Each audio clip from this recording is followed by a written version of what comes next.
The Wendigo is a scary monster from North American native legend that has been encountered by hunters and campers in the upper region of Minnesota.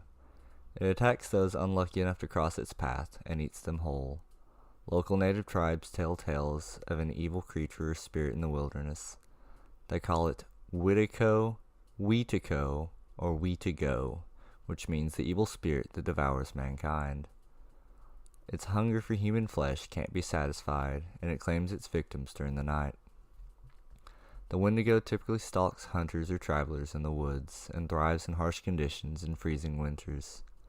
They say the creature is gigantic, over 15 feet tall, and it was once human, but was transformed into a monster centuries ago because it resorted to cannibalism while lost in the remote snowbound forests.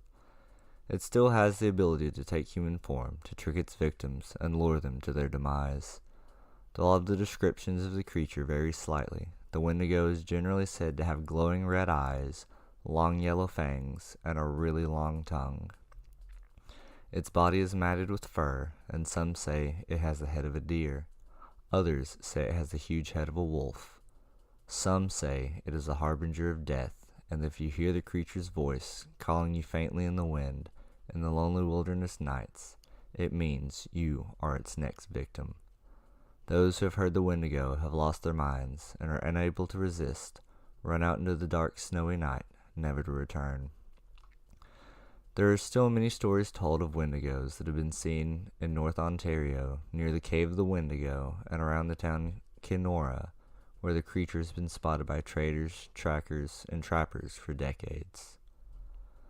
There are many who still believe the Wendigo roams the woodlands and prairies of North Minnesota and Canada, and particularly roamed around woods and forests in the coldest areas where food was scarce and survival was challenging. There is a condition known as Wendigo psychosis, under which people have reasonable access to other food sources, would inexplicably become overcome with a need for human flesh. One such person is a Cree man named Swift Runner, who slaughtered his family in 1888 and ate them, despite being only 25 miles from the Hudson Bay Company's supply post.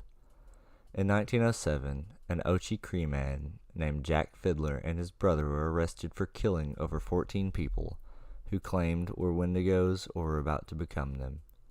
As tribes have been more and more influenced by surrounding cultures, the reports of Wendigo have declined over the years, but, as with most evil spirits, it is doubtful that this creature is gone for good.